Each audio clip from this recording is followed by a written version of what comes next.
Great. Okay, everybody, we're gonna wave to all of our visitors. Welcome to the April 27th Downtown Advisory Board meeting. Thank you all for being here and participating. We're going to start with roll call, starting with myself. I'm present. Kirk Sun, present. Alan Pollock, here. Charles Weathers, here. Wandry Robertson, Rishi Birch, here. Roy McManus, here. Ryan Fechtel, here. And Sarah No. Here. Get that right, Sarah? Yes. Okay, good. Wandry is not here, so we definitely have a quorum. I'd like to start first with approval of our agenda. If there's no further discussion on that, and for a motion to approve that. Should approve the agenda for today. Second. Okay. Okay, there's no further discussion. All those in favor of approving our agenda, say aye. Aye. Those not, nay. Motion carries. And welcome, Councilor Nishioka. Welcome back to DAB. We miss you. And moving forward to agenda item number 3, the approval of our minutes from our February 23rd meeting. I move to approve the minutes from February 23rd. Second. Seconds, if there's no further discussion on that. All those in favor of approving the minutes from February 23rd Downtown Advisory Board meeting, say aye. Aye. Those not, nay. Motion carries. Moving forward to agenda item number 4, public comment. Do you have any public comment today? Yes. Yes. Councilor Nishioka. I'll come in public or counselor. Hello, everyone. Linda Nishioka, Counselor Ward 2, and that is part of my assignment. So here I am. Virginia Stapleton is at the bond steering committee, so I'm for the two of us. And I first like to start out if anybody has any specific questions to me about anything, and if not, so I'm not sure if all of you have been listening to the budget committee meetings or our work session that we have at the council. And so I'm here to tell you how desperate things are. As I'm telling most people, the general fund is a skeleton. There's no fat to cut. And that we are looking at ways of generating revenue. Has anybody heard about these things? I mean, I'm not sure how familiar you are. So the two options that we're really taking a look at seriously is an operations fee on your utility bill that would be added. There's already one there now, so it would just increase by about $5. And there's been some talk about the inequity with small businesses paying the same as large businesses. And so we moved that forward, the council's moved that forward with city staff being asked to identify ways to have more equity with that operations fee for small businesses versus the larger businesses. We don't have the software currently that can take in that data that will need to be decided on how to select, it's like the size of the pipe that comes in, or is it the square footage of the building? And so the city staff are looking at ways to find an equitable way to judge those differences. And the software that we need is not something that can take in that kind of data. So it's like 23 years old. And so part of the funds that we need is to upgrade our software. And so we're kind of like a circle loop here. And so that doesn't look like it could take place for about a year, maybe a year and a half. And then the other way is an employee tax. And that is, there's 69,000 people that work in the city of Salem, many of whom do not live here, but utilize the public services that we offer. And so this is a mechanism to get some revenue from people that are utilizing the services, but don't have any other way of contributing. And this has been, it's really a tough decision for the council. There's some options in the sense of what the percentage of that employee tax would be concerned. Right now, the things that we're looking at are 0.49% up to 0.66. And the biggest fear is that we will be running out of money to support all of the homeless shelters that we have been opening and have had for a while. And the first ones that would close would be June of 2024. We've not raised some general funds. And those would be the tiny houses. And I think also some of the turnkey projects where like Arches has just opened up the hotel that they bought. And then in June of 2025, and 2025, if we don't find revenue, we would be looking at the close the navigation center that just got brand new on Monday. So we're really in a tight bind. So are there other things that are on the chopping block in addition to the homeless facilities? So if we do not find funding, we would be closing down the library. The number of days and whether it's West Salem and certain days at the main library, or if it would be completely closing them down, those would be some of the options. We also, I hope, at the navigation center opening, as Mr. Jones can talk about, we had elected officials, the governor was there, and we all made our plea, or the plea was made to make sure that we continue to get funding, but there's no certainty of any additional funding coming to us this time. That answer. Yeah, I think so. I just was curious. If Yeah, there's there's only those fire services stations or- getting closed, not getting, some of the fire stations would probably have to not have any service people there. Mainly it's the ones that are opening that wouldn't get them. And so the general funds are paying for staff. We would continue to be limping along on the police staffing that we have, because if we don't have additional funds, we would not have added police staff. One of the things that in the scenarios that we're given, the three scenarios of the employment tax, is having 13 new officers that would be the community officers. So that would be really covering more downtown. And so again, each of these different levels have more services or staff added or removed. If it is taken to the voters and it's not passed, we will be in a sad way, because the operations fee will give us about $5 million, and that won't help with any additional funding. That will just, again, let me so long. Do both scenarios go to voting, or is the operational be on the? Actually, both can go to just council. Okay. And the employees' tax could go to the voters. Could but wouldn't have to unless council decided. That's another thing we're struggling with. Yep. So everybody can hate us for a whole long time, or we can be sweating bricks and not know what's going to happen. And you know, I didn't realize that the city staff can't support funding, and so it's always going to fall on our shoulders, and it's expensive.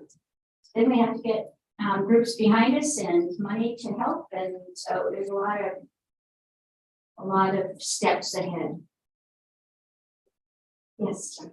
You'll have to pardon my understanding of the process. I haven't been tuning in, but I've been hearing Yes. bits and pieces. But have there been any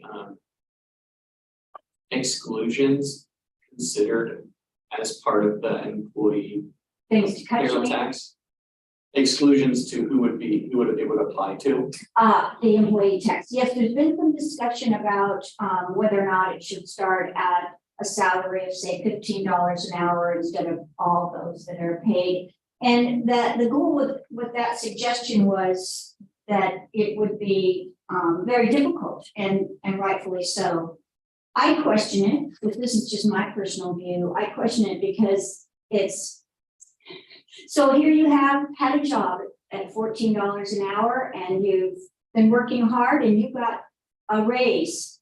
And now your raise puts you in a class that's slightly separate from the colleagues that you're working with. I question the equity of that. And then also, it might be a mechanism for an employee to say, let's just keep holding you down at $13.50 because you'll have to pay a tax if you go to 15. It's just something to think about. So I feel, personally right now, I feel that if we do it for all. To clarify that the employee tax is on the employee, not the employer, for the amount of. That is correct, it's on the employee, like the transportation taxes now, but the employer would have to withhold those funds and have an account that they put it in, and then they're would be paid quarterly. And so it's an extra job in a sense for the employer. So I know some employers are probably not thrilled about it, but at the same time, it's something that could be adapted because they have similar.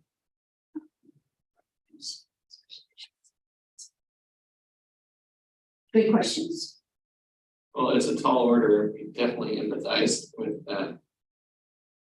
Closing that funding. And then the only other thing is I just learned last night at the budget meeting that with our grants, the bond steering committee and all the bond projects, if we do not get the revenue, we will not be rated as high, and then we'll lose the benefits of getting higher rated bonds. And that would mean it would reduce the amount that we're able to proceed with some of these bond projects. So it affects us in a lot of ways. So we really it would be important to keep our rating at the AA and instead of losing that. You mentioned that the city operations change would raise around 5 million. Yes. How much is projected to come in from this employee tax? Or something, it varies on how many levels. It's like 17 million or more. That's what the cap was. Yeah. Maybe about 27 million by 2028. And the operations fee, again, as the question was asked, if the council makes that decision, it would be effective July 1st this year. First bill out would be August, and the employee tax would vary depending upon if the voters or councils. But most likely it would take effect January 1, 2025. So it would be a while before we even see revenue coming in. So it's a tale that, chasing. The one thing that's the employee tax, part of the reason this has been one of the major ways, instead of a levy or something that was geared for, like say, you would call it a public safety levy for fire and police. Problem with levies is you have to keep bringing them back. And they have, and I may not be able to explain this very well, but some of you will probably understand, it has compression. So because the levy doesn't have the same growth as an employee tax does, then it becomes less valuable by the time you're at the end of the levy. And then instead of putting it in at the same rate, you'd have to up it and then another vote, and usually every 5 years. So that has some intrinsic problems within it in the sense of the growth that we're projected to need. Does that make sense? Any questions? What is council governance? Well, we still have our budget meetings for the next 3 Wednesdays, and then we have a work session. Oh, thank you for asking that question, because this is what I'd like you to do. If you're interested at all, you're welcome to come to the Wednesday night budget meetings that we have at council. And then the work session on May 15th is when we'll really be kind of fine tuning it. And, but the decision will come by the end of May or June. We really need to know. So pretty soon. Good question, thank you. Anything else? I think that's it. Thank you, Counselor. Thank you. Okay, any other public comment? Okay, we're gonna move forward to agenda item number 5, which is gonna be quick because we have none. There are no action items, so we're gonna go forward into information reports. Starting with ethics training from Brian, the Assistant City Attorney. Up arrows and down arrows. Yes.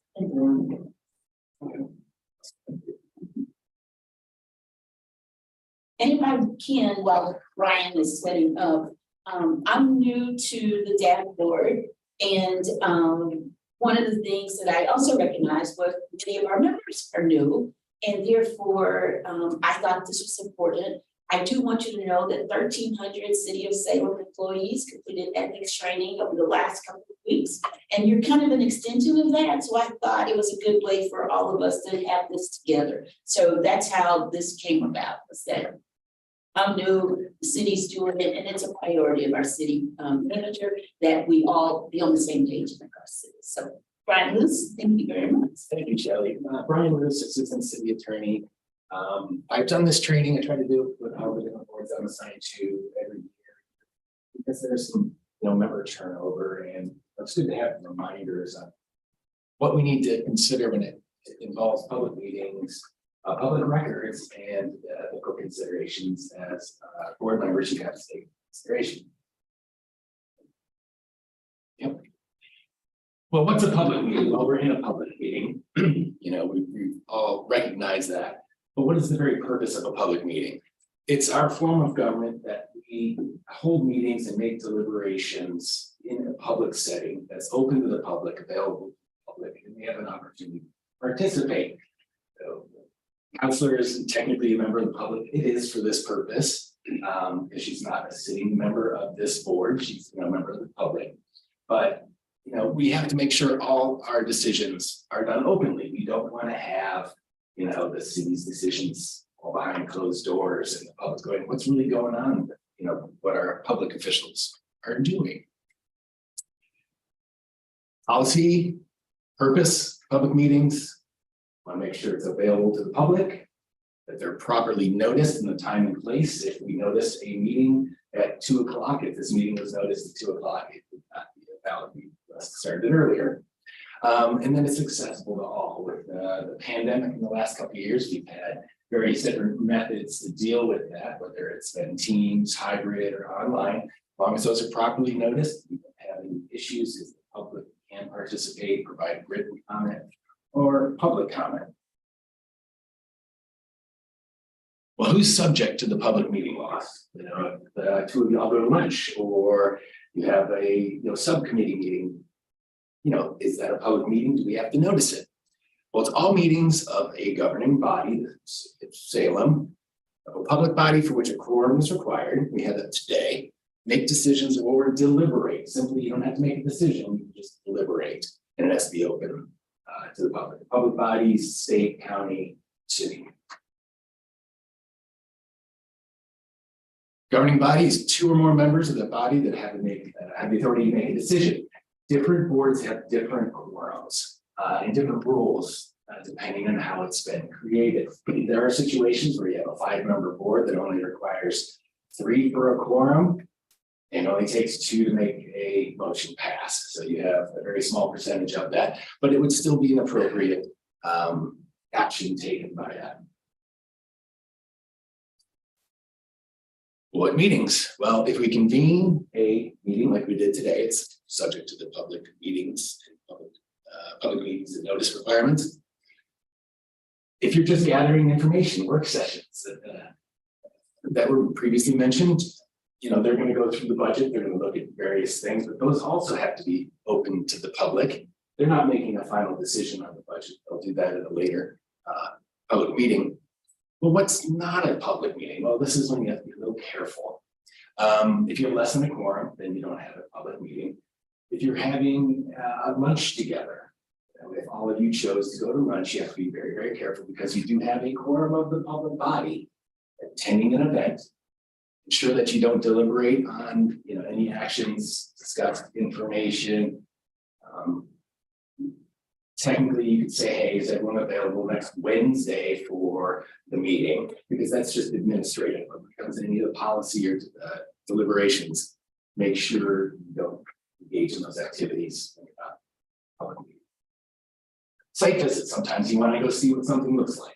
That's just a gathering of information. You may all ride on the bus together. I wouldn't discuss anything, but those wouldn't qualify as a public meeting.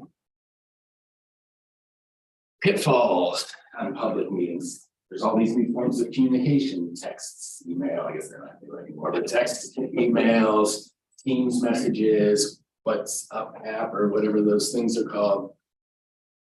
There have been instances, even in Oregon in the last, say, 15 years, where public bodies have gotten themselves in trouble.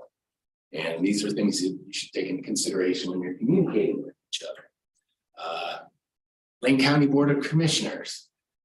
When the individuals set up an email, and it went down the line. Got forwarded and forwarded and forwarded. There was no grouping, there was no notice, there was no opportunity for the public to participate. It's an easy thing to do to hit forward, easy thing to say, oh, well, I think that's a good idea. Hey, John or Jane, what do you think? Well, you gotta make sure that you're not accidentally or inadvertently deliberating on an email chain that you sent, along to further members. In that case, the board members asked for an opinion from the city attorney whether their actions were okay. When it comes to ethical considerations and things along those lines, those are individual. They not be protected even with an attorney opinion. So we'll get into that further. But they had to defend themselves personally, pay for their lawyers, and they were responsible for the fines that were in court. So congratulations, you're all public officials.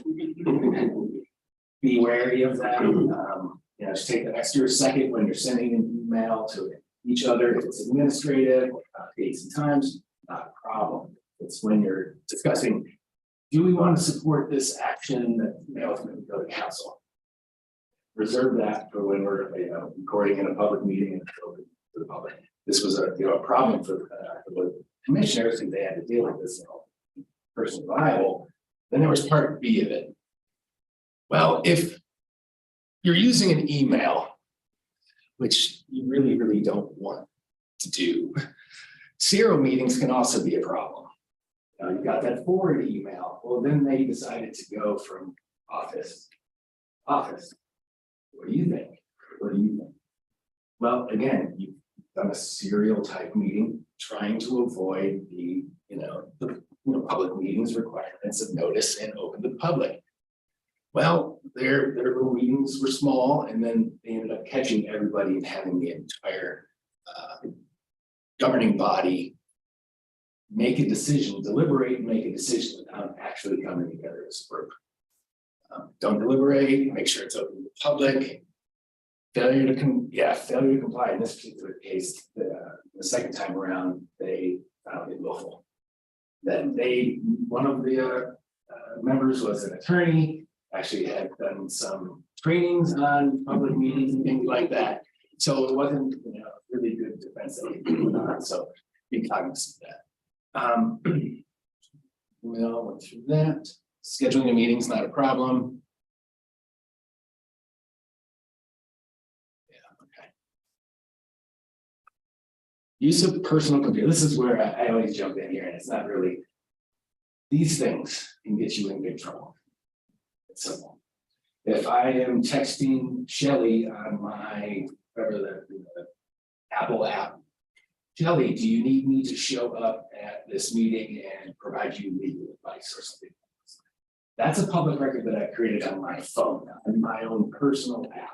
Now we've got Hummingbird and Microsoft Outlook, which is attached to the city.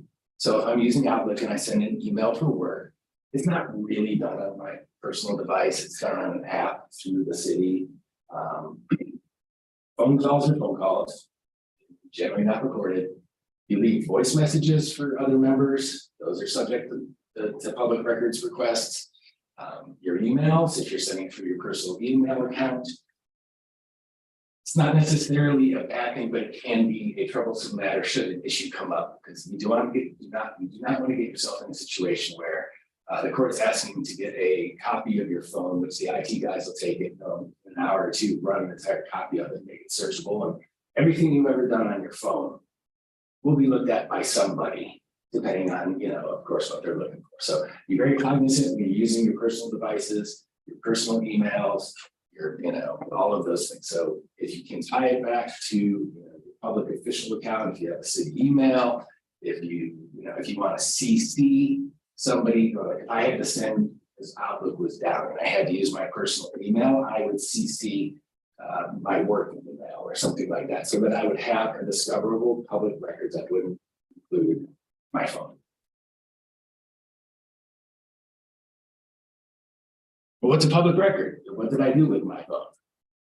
Prepared, used, owned, or retained by state or political subdivision that relates to activity, transactions, function of a state agency, and is necessary to satisfy fiscal, legal, administrative, or historical policies.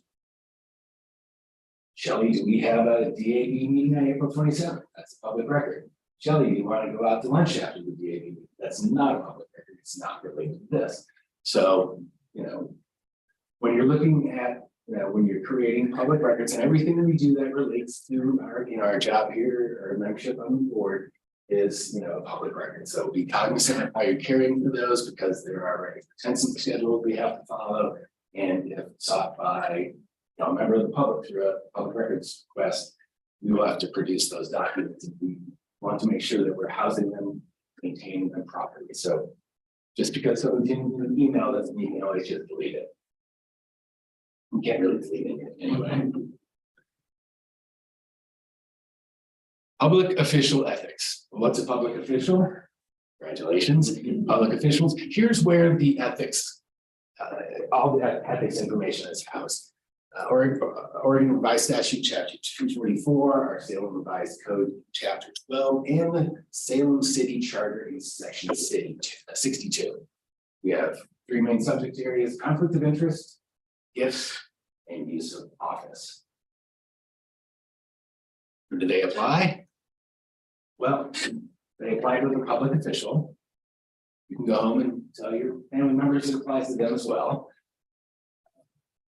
For gifts, members of your household, or if you own a business, part of a business, they also apply for your dealings with your business. As a public official, it trickles down farther into your life.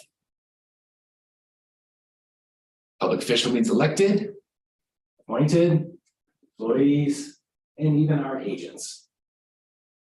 Person is a public official even if they receive no pay or benefits.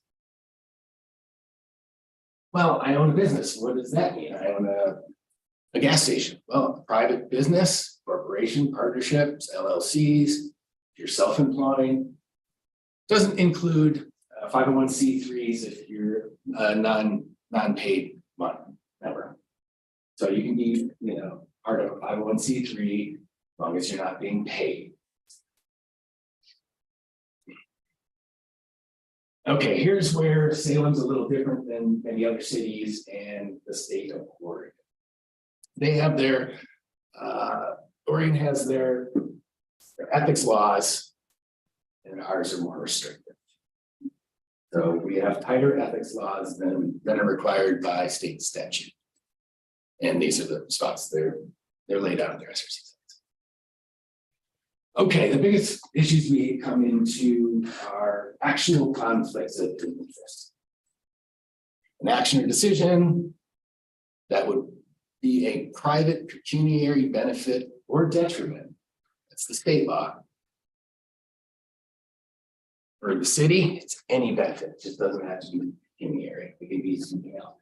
For example, if I was a member of this board and we were considering recommending to the council to purchase that gas station over there. I own the gas station on the opposing corner. It's a direct competitor to mine. I may receive additional money, but there's an actual conflict there. In that situation, you would want to recuse yourself and not act on that. I mean, that could be an actual You know, conflict of interest, if you own the piece of property that's being recommended or something along those lines, where you've got an actual conflict that relates to the activities or recommendation by the board. Be cognizant of that, and there's action that you have to take. Brian, I think Charles had a question. It's super important. What's the junior? This money, like, duration. Somebody pulled the source out. Oops. Yeah. Here's where it gets a little grayer. Potential conflict of interest that could be a benefit. Again, City of Salem more restricted any benefit. Well, you know, it's hard to think of different scenarios. They come up when they come up, but it's hard to, you know, think of the gas station scenario. If we were going to recommend taking down a sign that advertises a competitor to me because we were purchasing the property. Yeah, well, it certainly doesn't look great. In that situation, you know, you have to make those calls. You know, you have to look at what the average member of the public is going to look at, and we'll move into one step even further. So there may be a potential. It's not, you can't guarantee it, but it's, you know, it's possible depending on how the situation of the scenario goes. Well, what happens if, okay, I got the gas station situation where we're going to purchase the adjacent gas station. Well, you disclose, hey, I own the gas station across the street, and I'm not going to participate in this particular vote. I'm not going to discuss it. I'm not going to vote on it. Potential? Well, we've got this sign over here on the very far corner of a 40-acre parcel that we're buying. It's kind of immaterial to the transaction that's occurring, but I may receive a benefit as a result of the loss of their advertising for their competitor business. Hey, everybody, I own the gas station down the road. There's a sign that's advertising competitor. You know, there's no direct remuneration. You disclose it so everyone's aware of it. It'll be part of the meeting minutes and things along those lines, because you're out and you're hey, I'm an ethical person. I just want to throw it out there so everybody knows. Potential, disclose it, participate. And then we have this city's even more restrictive appearance of impropriety rule. So it's even down a level. If the average member of public would look at your actions and say, boy, that just doesn't look right. You know, it's one of those things that just doesn't look right. Again, you'll want to disclose it, and depending on the nature of it, they want to choose to participate and vote or not. But I would certainly do a disclosure if you were going to participate, outlining your reasoning and why it's not you know, a conflict, or it's would be improper to have it appear as, you know, improper.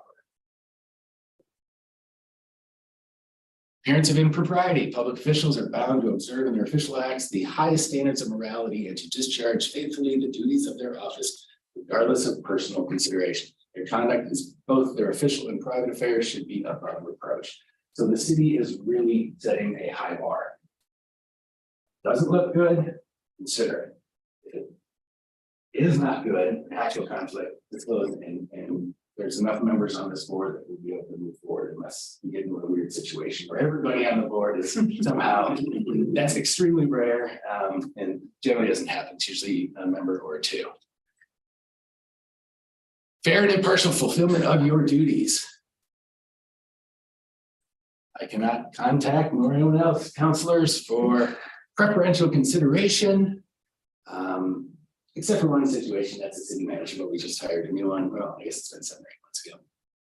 You can't use city-owned property if they give you a laptop or anything along with your membership on the board. You can't use it for private use. You can't take your laptop and hook it up to your server and use it 6.5 days a week and come in for board work. And no special privileges to anybody beyond what everybody else does. You treat everyone equally and fairly. Disclosure of confidential information. You all have access to some information at certain times that may not be disclosable to the public. And therefore, unless you've been approved or there's a legal public records request that's or court order. You can't disclose our confidential city information, and you can't use that information. Like, you can make a recommendation to buy that 40-acre property. Hey, Bob, city's gonna bid on that. And again, that would not be fair use of the information that you have. Consequences for ethics violations, as we showed in the Dundee and the Lane County, there can be actual civil penalties, and those were real dollars. They weren't covered by the county, they're not covered by insurance, they're not covered by your lawyers, they have to hire private lawyers, because we can't provide individual legal advice in board members. We represent the board as a whole, but we don't, the city doesn't represent individually when it comes to ethical issues. Those are decided decisions you make are of your own. I can give you, if we're allowed to, give you a written opinion on what I think you should do, and has no weight in court. Maine County's city attorney tried to allegedly cover some of them by providing an opinion that was not. They're not providing ethical decisions are individual. You can lose your spot, could be sanctioned, removed from office, and then council can take whatever action is necessary depending on the circumstances of violation. Where it all starts, chapter 62 of the city charter, it applies to all elected and appointed officials. If you receive gifts, football tickets, things along those lines, I always use my career, I don't take anything more than the price of a pen. That's just an accident. I find it much easier not to deal with those issues if you don't put yourself in that position. If you get certain gifts and some things you come in, how, hey, here's a free lunch or something along those lines. If you receive something from somebody that's coming before the board, that would be prime opportunity to disclose, hey, I've received tickets, I won an award or something along those lines. Just you're open and put forward your potential conflicts. Issues usually go away if you try and skirt around them, that's when they become problems. There's that appearance of impropriety if you're getting Suns tickets or County cigarettes there. Then, you really need cognizant of that, because if an action's coming from the board, you received a gift from someone, that's gonna look to the average member of the public like, man, maybe even if you're not getting any benefit or not. The fact is, the public may look at that and say, that board member's receiving gifts for something that's coming before the board, and that doesn't look good. So avoid those at all costs.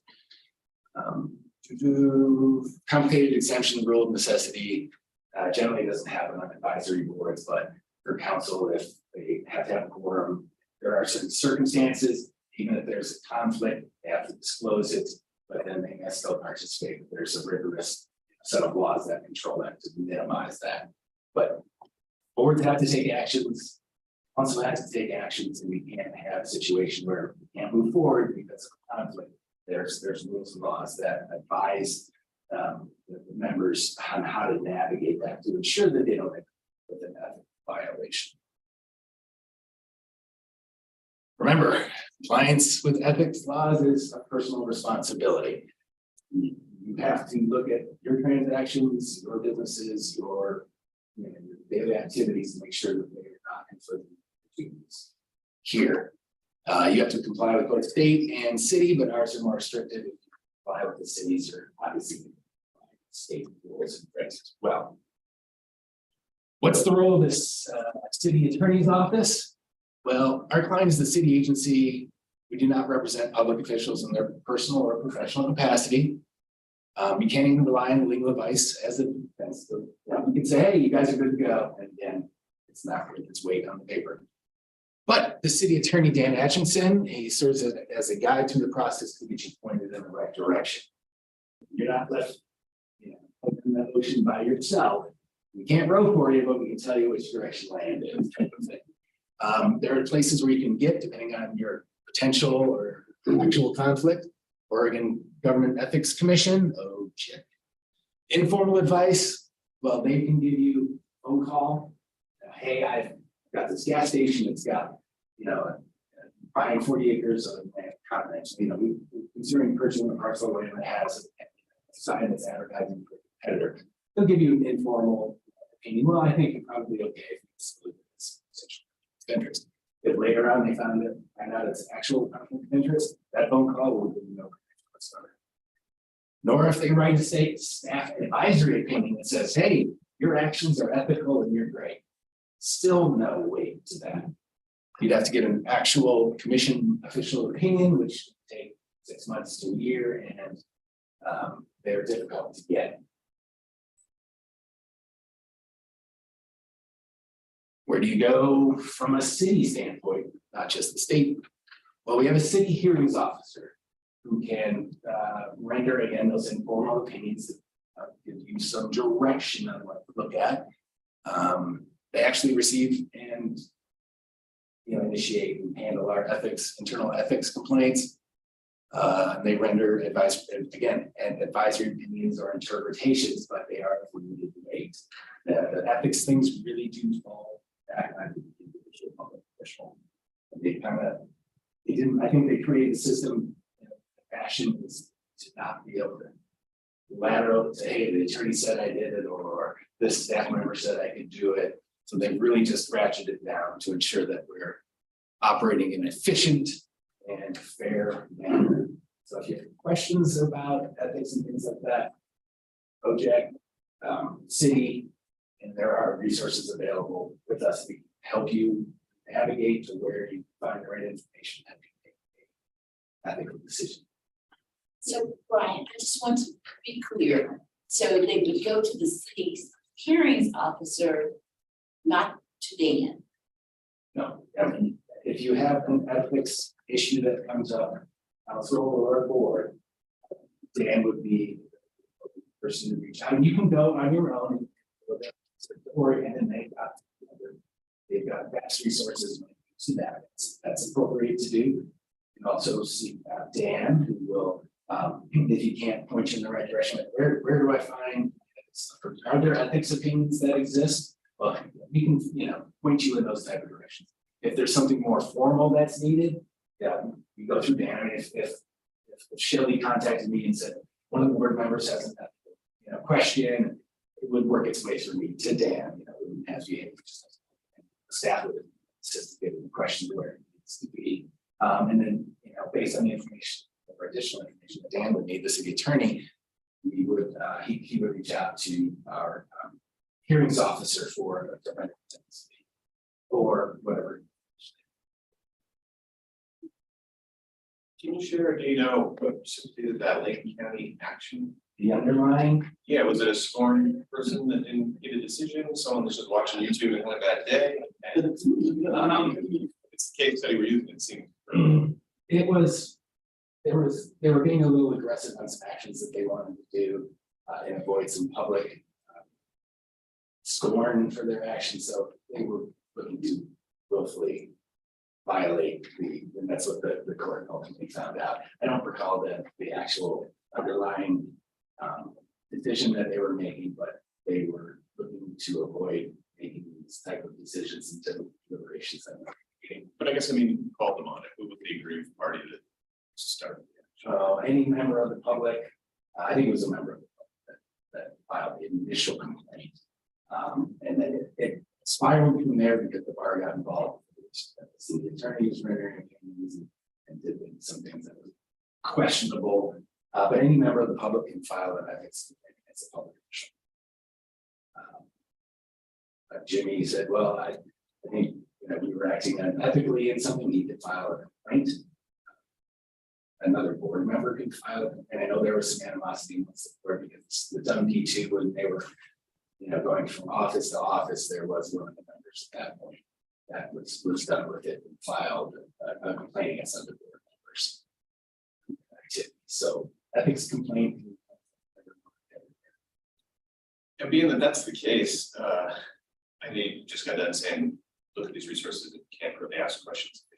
So I understand, but part of the makeup of this board is supposed to have downtown business owners then deciding on things that affect downtown with the very broad definition of what counts as a perceived bad influence or how we worded it.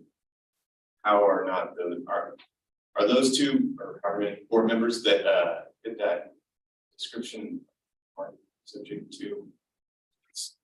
Not necessarily. I mean, if you own a hair salon downtown and you're looking at recommending a two-way turn to the street, the fact that there may be ancillary increased traffic through your business and everyone else's business, you just kind of have to say, hey, if there's a potential, if you disclose and potentially you're allowed to continue your participation.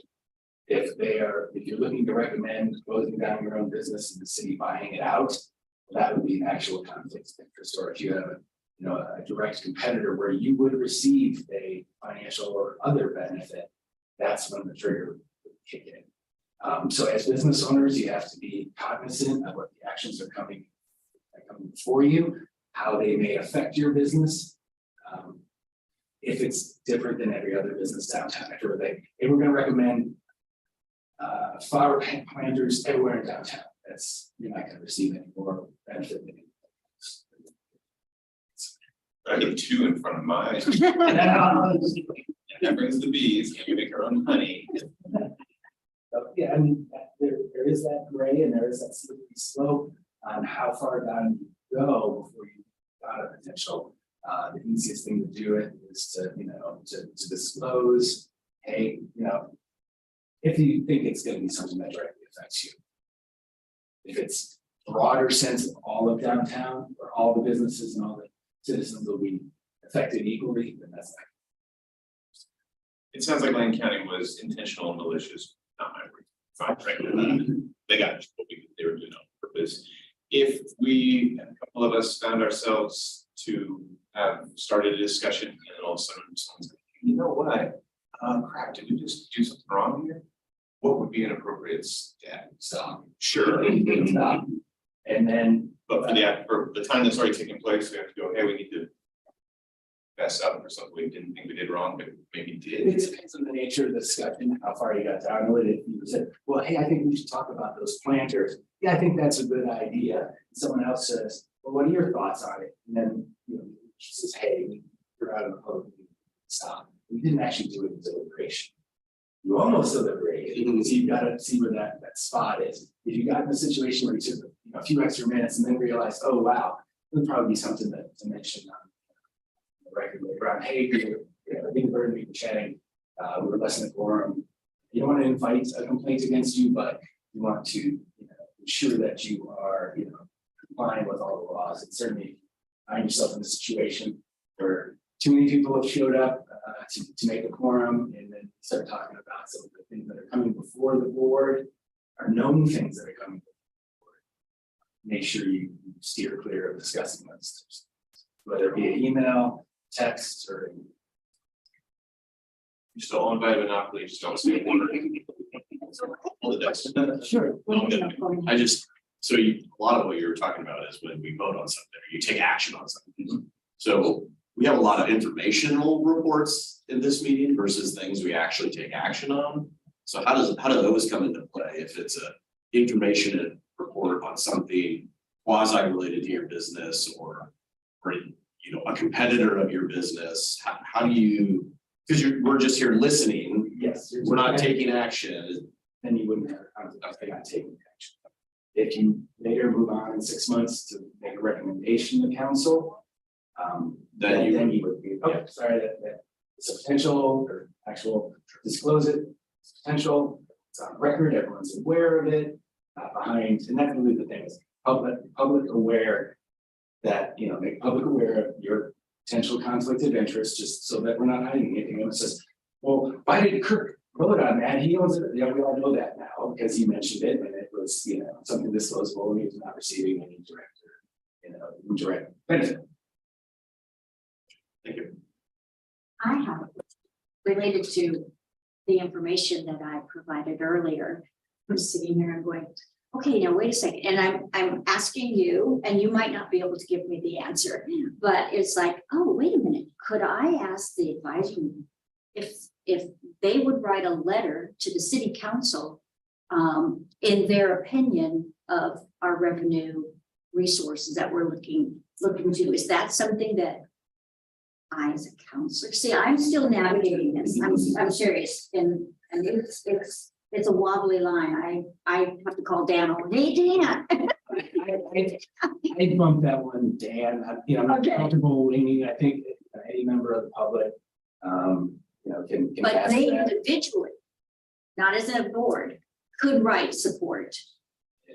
And not as a official member of the board, you're saying as an official member, No, just as a member of the public. yes. Yes, you're not, yeah, So you heard me. involved.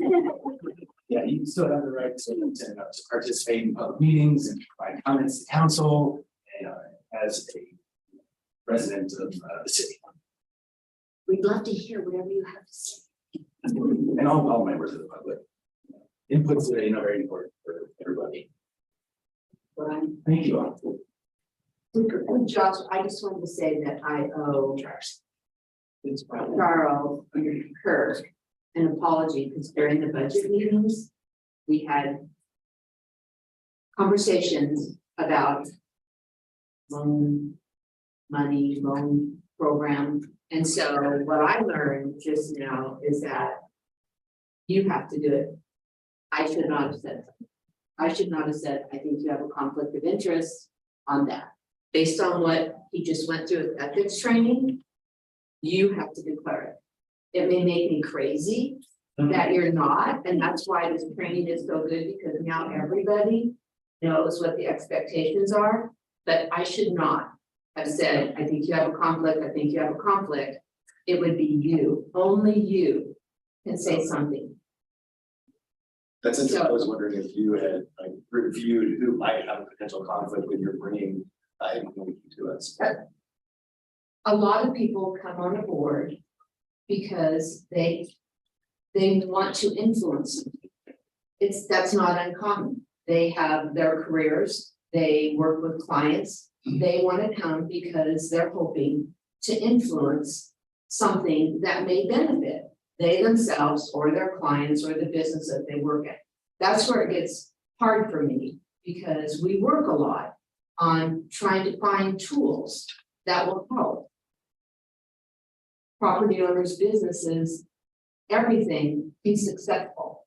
So if I have, 5 people that come on the board, they know each other, they talk to each other, they're organized, they want a certain tool, then they're gonna come and we're gonna work on that. And even though they're not the ones approving it, because this board doesn't approve, but they make the recommendation, having that much behind something and the agency boards looking to this board to be the ones best suited to give them those recommendations, you are, in my opinion, ending up getting exact, there was an agenda and we used it and but everybody's like, well, we don't approve it. Well, you certainly have more authority in making that recommendation because people are looking to you to be the ones closest to saying what that recommendation should be. You don't approve of it in a way, you are, because the agency board's going to think and you are recommending something that's best. So that's why it's a little bit trickier with this board, because we all hope that, and we have programs and stuff that you're all eligible to apply for, but it's just when we're talking about what that is, and you have a pipeline of projects, then it becomes harder for me. But that's why this training, I hope everybody feels good about it. I think all of this information is in your orientation, new board member orientation binder. But anyway, I just wanted to say that to both of you. It's not in the eye, that's fine. Why do you think I'm sitting over here? I knew you'd be coming after me somewhere. Anyway, thanks for letting me say that, Josh. Yeah, of course, and Shelley and Sheree, thanks for getting that on our docket for today's meeting, because this is really important. And we want to be able to be collaborative and engaged like our downtown is, and we're all here for a reason to add value for downtown. And this is an important part of our filter and our framework. So I think as a rule of thumb, and this is not legal advice, if you think you have a conflict, just bring it up. Because there's no value in withholding that. And so we want to be able to be free and open and engaged, and that's just going to be a big part of that process. So if you think you got it, just bring it up. Now, with no further ado, we have the Mid-Willamette Valley Community Action Agency in the house today, Ashley Hamilton and Executive Director Jimmy Jones. Thanks so much for coming here today. Well, good afternoon. I know some of you, know some of you for some time, but a lot of you I don't know. My name is Jimmy Jones. I'm the Executive Director of Community Action here in Salem. I've been in this role now for 5 years. Just a little bit of background. I had my father, really what brought him through me to work. He spent the last 15 years of his life homeless and passed away homeless. And I have been primarily in academia, but working in Portland, living in Kaiser for nearly 20 years now. And I worked for the Housing Authority for a little bit after he passed away, and I worked for the Council for the Homeless, and there's a lot of outreach work in East Portland. And in the summer of 16, I was driving way too much between here and there, and I decided that I was just gonna look for a local job, and I took a week off, and I sitting in Starbucks in Kaiser, and just looking through the one ads, and I ran across a job ad for a temporary position at something I've never heard of called Community Action Agency here, and I'm like, well, the job was specifically for something called coordinated entry, and that was my ball game, that was my specialty. I'm like, come build a coordinated entry system for Marion and Middle counties, do it in 9 months, and then move on. And so that was very attractive to me at the moment. I thought I would just sort of pop from county to county as a consultant and do that kind of work. So that was the end of this when I got here in the fall of 2016. And at the time, the budget for the Arches project in particular was about $1.7 million a year. Couldn't help a whole lot of people with that. We had a project over on Madison Street. It was a very dilapidated building. We used to joke about it because the roof was so bad it would rain on clients and they were in the middle of meetings, which was a horrible thing. And some of the buildings were sealed off. It was not a great place. Back then, I was on a 9-month job, actually as a case manager, working with individual homeless clients in their housing, and several other of us that have sort of stuck around. Are still here. We're sort of all at that level. And we used to sit around in the afternoons and think, gosh, you kind of see what was coming, right? Kind of see what was coming. We would think, gosh, what could we possibly do if we were in a position to do anything about it to really sort of change the landscape and the framework for what Salem was going to have to face 5 to 10 years from now. So as luck had it, I ended up as the director of Arches in 2017, 2018, I became the executive director of the agency. And we've gone through the COVID period. Most of that COVID period is gone. The housing universe, we still haven't quite recovered from in terms of all of the consequences for people in poverty, which is the focus of the agency's mission across all of our programs. The consequences for people in poverty have not gone away, even though the pandemic has gone away. You just think about what's happened in the last 6 months. We've just had the most massive rent increase in Oregon history. In January, rent increases of 14.6% went out, and those became effective in March, and April, and May. So we have no idea how many more evictions that's going to cause going through the summer. And we just had a reduction of about 1/3 in the emergency benefit for food stamps. That's gone away. So most people's food stamps have been flat by about 33%. About 300,000 people are about to be picked off the Oregon Health Plan because the COVID expansion of who was eligible for Medicaid is now ended. You add all those things up together, and just the massive increases in rent, and we're in a really tough place this summer. So the agency is really, it's been here for a long, long time, and it's really designed to address how people exit poverty and get to a level of self-sufficiency. So that's been our historic message for a long time. In the last 5 to 10 years, I would say, but in the last 5 years, that self-sufficiency role in helping people exit poverty has changed. We still do that across a lot of our programs, but we're also having embraced this emergency services role. So when you think about what homelessness is, it's really emergency services. And so that was not only, emergency sheltering in winter, it's not only regular sheltering. We had a significant role in the wildfire response to San Diego Canyon. We housed hundreds of people there, spent nearly $6 million on that project alone. So the agency today is around 515 employees. We have about 70 million in resources and services that we're moving every year to the local community. Almost all of that comes from a variety of different government sources, local, a lot state, a lot of federal, and increasingly also some private foundation stuff. We have a closer relationship with Kaiser Permanente in particular. They provided us with more than $2 million over the last couple of years to help rehouse a lot of people who are coming through their medical services. So the community action movement was created in the mid-1960s. It was part of the war on poverty back then, started by the Economic Opportunity Act in 1964. Our local agency was founded in 1967. It was part of the COG back then, which is the Council of Governments. It's a regional sort of planning body. That didn't last very long. It moved out of the COG to become a private independent nonprofit in 1969. So we've been here since 1969, operating as an independent nonprofit. Our mission and vision, pretty simple. So, you know, our mission is essentially to empower people to exit poverty. That's the focus of all of our stuff. Exit poverty by providing vital services and community leadership. And our vision is all people are respected for their infinite worth. That's a really important key phrase. And are supported to envision and reach a positive future. So social work has been plagued across the country for the last 100 years by its obsession with the worthy poor. That is, who are deserving of help. Our particular agency, our mission, our vision, our history is that we reject that worthy poor concept. Each and every person has an individual value. They're just, you know, the homeless folks out on the street are just important to us as anybody else in our community, and we're going to fight for them as hard as we can to make sure that they have an opportunity to have a good life. The agency serves primarily in Polk counties, but we are operating beyond that. We serve 11 counties in Oregon in various capacities, which is an enormous footprint for us. Programs, as I said earlier, and I'm going to hand this off to Ashley in just a second, are really designed to promote self-sufficiency. That's all of our major program areas. I'll touch on those in just a second, with the exception of our homeless services. So Arches, all of the projects that Arches runs, all of the youth project, home use services, Taylor's House, all of those are harm reduction. And what I mean by that is we have to come to the recognition and realization that a lot of our clients are going to take a lifetime of assistance. They're using drugs. We want them to use less drugs, and then maybe eventually one day no drugs, but we don't have expectations for behavior before that they receive services. We just want them to live in better ways, healthier ways, and less harmful ways. Agency is mission driven, not program driven. All of that I just framed is why we exist. We're not just here to execute programs, spend state dollars, and sort of pat ourselves on the back. That is not really how we judge whether we're successful or not. Our advocacy is just important as our programmatic activity. Client-centered, not agency-centered. So who we are, we organize community-wide resources as well. A lot of what we do is help provide other agencies resources.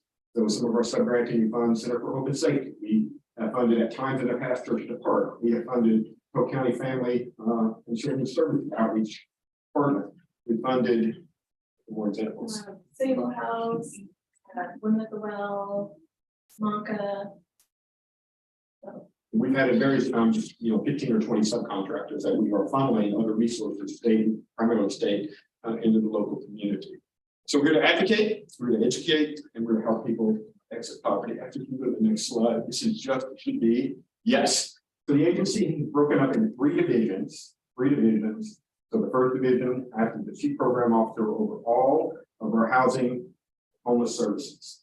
So that's the two Arches programs, which is our Arches housing program, our Arches sheltering program, and all of the youth programs that serve homeless populations. So that's one division. The second division is our energy and weatherization programs. Energy basically administers a federal benefit called LIHEAP, Low Income Heating and Energy Assistance Program. A lot of acronyms. A lot of acronyms. And basically that's just financial assistance for folks who need help on light, gas, and water, right, for low-income individuals. That program has never been adequately funded on a national level. And here in the local community, we have an extraordinary amount of need for those services, especially in light of all these recent events that I've just described. For example, we have resources to serve about 18% of the need in Marion, Polk County. So that's 82% of the need. They're still there, right? But there's just no opportunity to take care of it. So energy and weatherization is the second division. Weatherization is a program to help low-income homeowners. And there are still a few of those out there. Low-income individuals who are trying to weatherize their homes to make their electric bills go down. So when you think about that, that's a homeless prevention program, right? So we make it affordable for folks to stay in their homes. We do a lot of health and safety upgrades to make sure that the building is healthy as well. So energy and weatherization, that's that division. And then the third division, which is in terms of the number of employees, we have our largest division, is our early learning and childcare. And so that includes Head Start. We have around 930 Head Start students in our programs across Marion and Polk counties. It also includes our Child Care Resource and Referral Program, which is a training and technical assistance program for family-based child care providers in the community, so that they can stay up on their state level certifications and all the things they have to have to be able to operate their business. And then the last program in that is probably our least well-known program. It's called Nutrition First, and they administer the USDA, United States Department of Agriculture grant to help family-based childcare providers be able to feed the students and the children in their care. So if you've never ran a childcare business, food gets very expensive really quick. And not a lot of them have access to reimbursement payments for that. So the USDA program funnels direct cash assistance into the family-based childcare providers to help keep that capacity out there in the system. So those are the 9 programs that we have in 3 divisions. Ashley is in charge of all of our housing and home services, and I am going to turn it over to you. Thank you, Jimmy, and thank you everyone for having me here this afternoon. I'm Ashley Hamilton, the Chief Program Officer with Community Action Agency. I don't have nearly the exciting tale of how I came to the agency as Jimmy does. He was so eloquent in how he describes that. But I have been with Community Action since 2014, started as a case manager, working directly with our unsheltered individuals as they transition into housing and then case management into self-sufficiency over a 2-year period. I've done a variety of things, overseeing housing programs and developing some of our coordinated entry work, outreach, but most importantly, just kind of work my way up into leadership. And this is where we are today. So not nearly as exciting, but what I am here today to do is provide more of an in-depth review of what Arches is, that department within Community Action Agency. We're pretty well known for our day center downtown, but there's so much more going on in terms of our service delivery model in all of Marion and Polk County that I don't think everyone's always aware of. So it's just kind of good temperature check to kind of share that information. So Arches in itself provides 4 distinct services, or I call them pillars. Jimmy doesn't always like that term, but I kind of break it up into 4 categories. The first being basic needs. So that's really focusing on helping our unsheltered individuals have some quality of life. Improving quality of life outcomes is always our goal, but we want to make sure that they're also just able to access food, showers, some level of safety. So just those fundamentals. Our second category is supportive services. So what does it look like to remove barriers into housing, whether that's increasing income, vocational rehabilitation, housing search process. The third category is coordinated entry, which is what we're really thankful that Jimmy came to our community for in 2016. So he developed that system, and that's ultimately the identification, assessment, and prioritization of unsheltered individuals into housing programs. And then the fourth category, and ultimately the solution to homelessness, which is housing. So breaking those down just a little further in the basic needs category, some of the most notable activities that we perform include the day center. So that is our commercial street location, just neighbors to you guys downtown. This facility is open 6 days a week. Just wanted to make sure that the board was aware that the Downtown Advisory Board, you are assisted in some of the improvements that were done to make the day center happen. So thank you. No, thank you. That's a fantastic reminder, Shelley. So we purchased that facility, was it July 2017? 17. It did have to undergo a fairly extensive remodel process in order to house the future day center, of which we're really thankful for the contributions from Oregon Housing Community Services and of course our city of Salem, of which Shelley and I got to work really closely on. But we were finally able to open in July of 2019. So since that time, we've had over 75,000 visitors that is dedicated to that space. There, people just access your most basic needs. You're getting your meals provided, you're able to get a shower, laundry. We do have over 1,000 active mailboxes on site, which is critical for our unsheltered population. So as they're getting applications for housing assistance, either through the housing authority or other providers, they're getting IDs, their social security checks. It's kind of their touchstone kind of resource. That day center has seen a lot of movement over the last few years. Of course, we opened just right before the pandemic, and so we had a pretty significant downturn in utilization during that time. Our capacity was only 25 users at any given moment. But since then, we've just seen upward gains in terms of who's accessing our space. So just over the course of a little over a year, we've seen a 55% increase in our service utilization, and we have clocked over 2,100 unique visitors into the day center itself. Quick question. What was the capacity now for? It's 95. So she said 2,100 unique visitors. 2,100 individual access services there. And we know that's still not, inclusive of all of the homeless population in Salem. So that gives you some idea of the volume that we have in the city. I'm loading up questions for there. Okay, yes, absolutely. And feel free to ask questions. It's pretty informal. The day center space is also a great gateway to access additional services such as Marion County comes in for COVID or traditional flu vaccines. We also work with HIV Alliance for HIV screenings. JV Health and Wellness is on site 5 days a week providing primary and mental health services. We also will extend our day center hours to coincide with the regional warming shelter network. So we'll stay later, as well as open earlier. And of course, we do see those parking lot meals occurring in the evening, so people can get that additional meal throughout their day. As I mentioned really briefly, we do also engage the warming shelter network. So that is also funded. Thank you for the city of Salem for that partnership, as well as the state of Oregon. That really is just, it's more than a warming center, it's really incremental weather. So when conditions outside are detrimental to a person, and it could lead to fatal or serious outcomes, we want to make sure to provide shelter opportunities to bring folks indoors. So most notably, it's when temperatures drop below 32 degrees, and we partner with area churches to activate those emergency shelter beds. But we've also done it under conditions of the flood stage, the ice storm that we had last year, which took the power out for 2 weeks, as well as during air pollution due to the wildfires of 2020. So we just concluded our most recent warming season. So that's November 1st to March 30th, and did activate 35 times during this last season, providing over 2,500 shelter bed nights. So a shelter bed night is essentially a person in bed per night. Our outreach team is one of the silver linings of COVID. When we couldn't really bring people into our service spaces, we had to get really creative about bringing services out to the community. So we hired a robust outreach team that could cover all corners of Marion and Polk County. So this team really go out and create those service engagements with people out in the field. So they're able to provide rudimentary case management, transportation to shelter and housing. And they also provide those basic items, tents, tarps, sleeping bags. I'm really trying to improve again those quality of life outcomes and habitability. This also includes our mobile shower work. So we have a mobile shower that provides around 200 showers a month. It's operational 5 days a week out in this community. So between all that work, we serve about 500 individuals per month in all of Marion and Polk County with a pretty extensive presence up in Burton.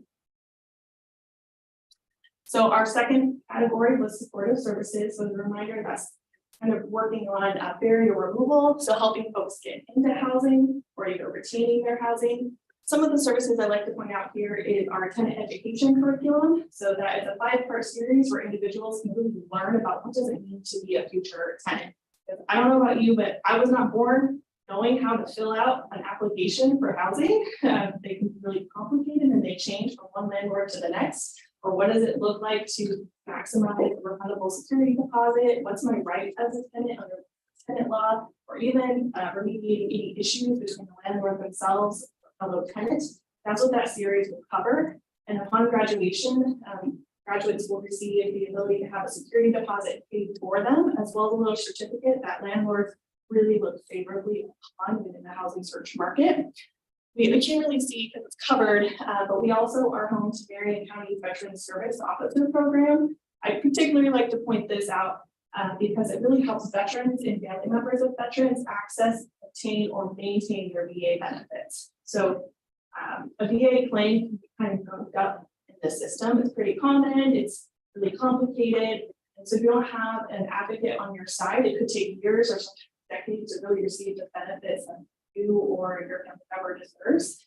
So we help unlock the system essentially in that office. They're located just south of the library in a separate location. Just this year, they've served over 700 veterans on their VA claims essentially. So over the last year, they've been able to bring over $2 million in back pay benefits to veterans in our community. So I really appreciate that program for the sustainability options that they're able to provide. And I won't linger here too long.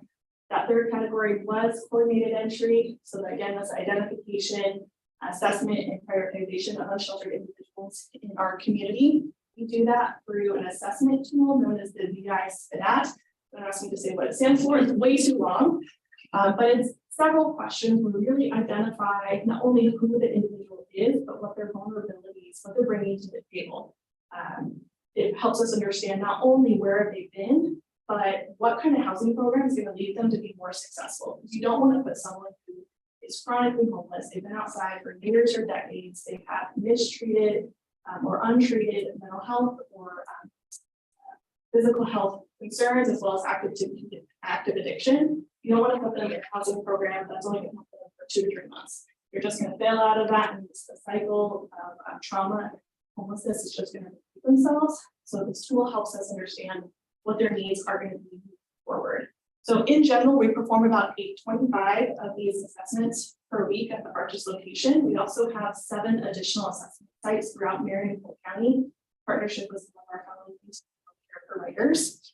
And of course, it's a self-reported tool that really maximizes on the relationship with the client and really ask them to be client-led in that experience. So where I really want to spend most of my time is on our housing programs, because again, that's the true solution to homelessness, and that's where we've seen some of the biggest gains within the community action umbrella. So traditionally, Arches would be really known for their rapid rehousing services. And what that really means is working with an unsheltered individual, navigating them into the private rental market, where we would then pay their rent for about a 2-year period of time while performing on-site case management services. It could be once a month, it could be several times a week, just kind of depending on where the client was in their self-sufficiency development. And then upon the end of those 2 years, they would essentially exit the program and be able to sustain on their own. We have a variety of programs that kind of fit that purview, which we still sustain. Some of them have special qualifiers, like being over the age of 58, being a veteran, having Kaiser Permanente as insurance provider or intense medical needs. So some of them are pretty distinct, but in general, just this year, we've been able to place over 255 unsheltered individuals into housing through this process. We also have a variety of homeless prevention programs that we've historically ran. So that's really helping people stay in their homes. This is even critical and even more critical in our rural environments where we know they're significantly suffering in terms of housing stock. So we don't want to have to rehouse someone into a place when there is another unit to go to. So let's try to conserve the original unit. So we do that through a couple of resource centers located in Polk City, in Woodburn, as well as in Polk County. So through those efforts, we've been able to maintain housing for over 450 this year. And a big pocket of those also include our wildfire households who are kind of moving back into their community orphan. So some of the newer highlights under the community action banner include the Tanners Project. So you probably drive by this facility all the time and don't even realize that it's there. It's a pretty quiet community. So it's off of Center Street, and this is a 36-bed shelter for unsheltered veterans. Since we opened in November of 21, we've been able to serve 109 veterans with 64 moving into permanent housing. So this was just kind of their way station, really helping them stabilize, connect to services before they move into their permanent placement. On-site is case management, peer support, as well as behavioral health providers. Second initiative is Redwood Crossing. This is in partnership with the City of Salem Housing Authority. This is permanent supportive housing. So really what that means is this is a facility designed for individuals who have experienced chronic homelessness and have comorbidities that will essentially make them really challenging to house in both the private landlord market as well as exit into any level of self-sufficiency and independence within a 2-year period. They are going to need longer term supports just due to the complex nature of their vulnerabilities. So this facility has 37 individual rooms and some of the highest needs individuals in our community, and on-site case management, health services, as well as co-located providers that come in and provide kind of group therapy, your traditional AA and A services. There's also just a great sense of community that has been able to be cultivated within it. Should hardly mention for those who are ready to graduate, they also exit with a voucher or local housing authority. So they do eventually have the option to enter into the private market when they are ready. So some of the more recent acquisitions under the community action banner include 2 hotels here in the Salem area. So the first acquisition was the Arches Inn. So that's that old Super 8 off of Hawthorne. We closed on that facility in June of 21, I believe, and had our grand opening later that December. And then, of course, the most recent acquisition is the Lodge. So it's the second one there at the bottom. It's the old Capitol Inn and Suites off of Fisher Road. We actually closed on that a couple of weeks ago and had our grand opening on April 12th. So in total, between these two facilities, that's 150 rooms dedicated to unsheltered individuals who have expressed medical fragility.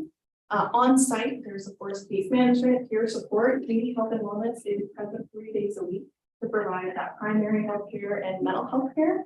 Is staffed 24/7. Individuals who access this space, it's referral in from either care providers or the coordinated entry system, depending on which bed you're getting. This is not a traditional emergency shelter where folks kind of walk up, this is my bed for the night, and then I leave. So that's why, again, at these 2 facilities, you don't see a lot of activity because folks are referred into the system. So it's very specifically designed to fit into a residential environment. Low barrier. Yeah, absolutely. So all of our services are low barrier. We don't require anyone to have a level of sobriety. We welcome their pets, we welcome their possessions, and we welcome their partners. The only thing that we aren't serving, only category we're not serving in these environments is specifically youth under the age of 18. Because we have separate services, which I can talk about here in a moment, to serve. So something we're really excited about that we just had the grand opening for on Monday is the Regions Navigation Center. This is in partnership with the city of Salem again, as well as Marion County. We're really excited to bring this online. This has been a multi-year endeavor. It's dedicated to 75 beds to individuals over the age of 18. It's a low barrier, and it's to act primarily as almost like a train station of sorts. Like we want to bring people in, we want them to kind of work on that stabilization aspect and work on the traumatization of what it's like being homeless, as well as meeting their basic needs, connect them with our on-site behavioral health clinic, and then route them rapidly into other positive destinations. That could be assisted living, nursing, home living, into transitional housing, into their own unit. It kind of runs the variety of what that individual scope could be in terms of exits. But it's just to kind of bring people in, give them that breath, connecting those services, and move on. The average length of stay will be around 90 days. However, we do anticipate seeing that roll over for some individuals. You're not exited automatically at that 90-day piece. It's really critical to note that the Navigation Center is not a day center. So what we see downtown in terms of the day center space and the activity at that location is the day center is very much designed to be as low barrier as you can get. You have to welcome people, all stages, all walks of life, to get them into the larger continuum of housing opportunity. The Navigation Center is only going to be accessible to those who live there on site. It's not a second day center, which is located off of 22nd Street, so right off of Mission. So there's going to be a closed campus. So lastly, some additional projects under the community action scope to me, hit on it just really briefly, but during the COVID pandemic, one of the biggest things that we took on was providing over $36 million in COVID rental assistance to households in need, because we know during the pandemic, a lot of people were unable to work, lost their jobs, their incomes were restricted. And so there was thousands and thousands of dollars of arrears built up over time. And so we were able to serve 5,200 households in Marion County. So those were all households that were able to retain their housing once the market started moving again. And almost half of everyone served came from our BIPOC community. Jimmy also touched on the fact that we focus on capacity building in our community. So we received a fair amount of grant funding from the state of Oregon. We act as a pass-through to some of our smaller organizations because we recognize that it takes a community and it takes a village really to address some of these poverty issues. And so we have a variety of sub-recipients that we've worked with over the last few years. So moving ahead, what's next for community action? Of course, formally opening the navigation center, so moving all those residents in, same with the Arches Lodge. But we're also dedicated to working with the YMCA for their veteran expansion over there. I forget where the street name is. But kind of near First Presbyterian, we're the dedicated service provider for those housing units. Working on our rural expansion as a result of the perspective, we kind of pulled back from some of our services to our rural partners. We want to make sure that we're really covering the geographic district of our community.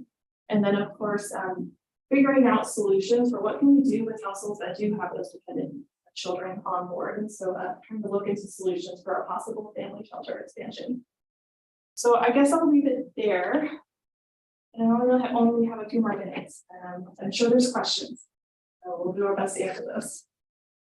One thing she didn't mention, the new Sequoia project. Right.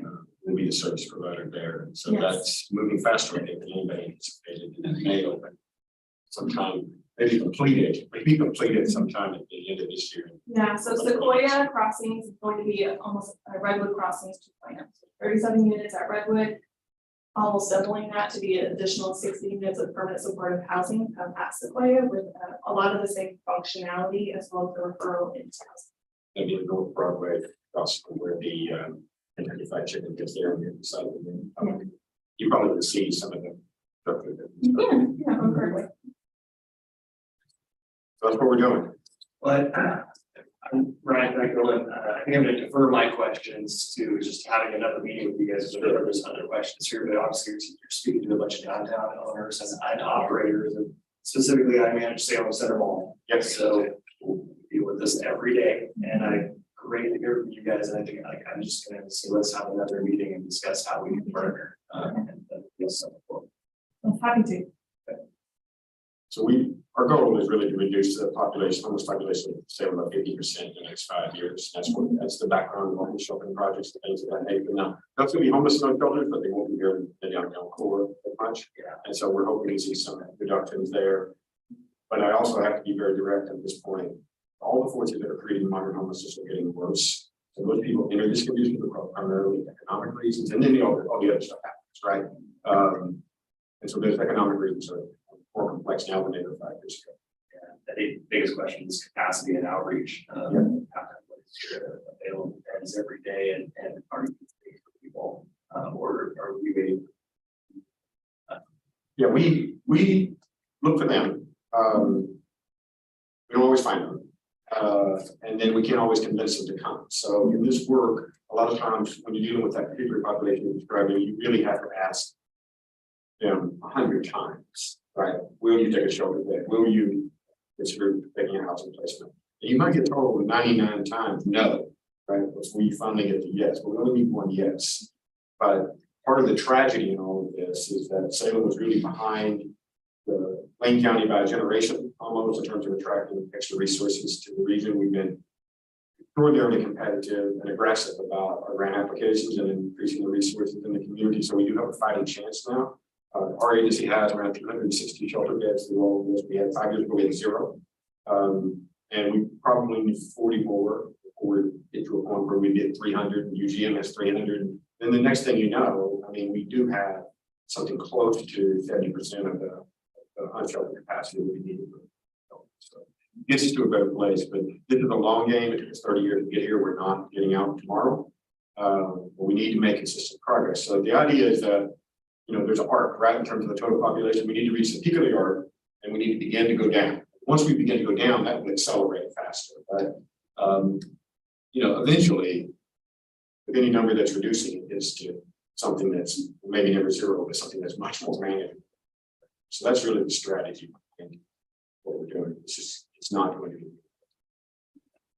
I want to be respectful of everybody's time. We're at the point now, and I know we've got tons more questions for you, Ashley. We'll get that. Thank you, and thanks for coming in and presenting. Really great. If there's any other questions, if they go to the order, comments, I got one comment, Kurt. just on behalf of the Downtown Advisory Board, I just want to congratulate Josh on his young professional, amazing person for Salem recognition that you got through Salem Chamber, so, thank you for what you're doing with Salem and. Thank you. Yeah, also, like, that'd be a good attempt. I appreciate that. Thank you. Thank you. Well, thank you, everybody, for, taking place in this. I know we could probably meet for another 3 hours. So, if I had a gavel, I'd smack it, but, Shelley, thank you so much for operating the meeting today. And with that, we will adjourn. Our next meeting is May 25th.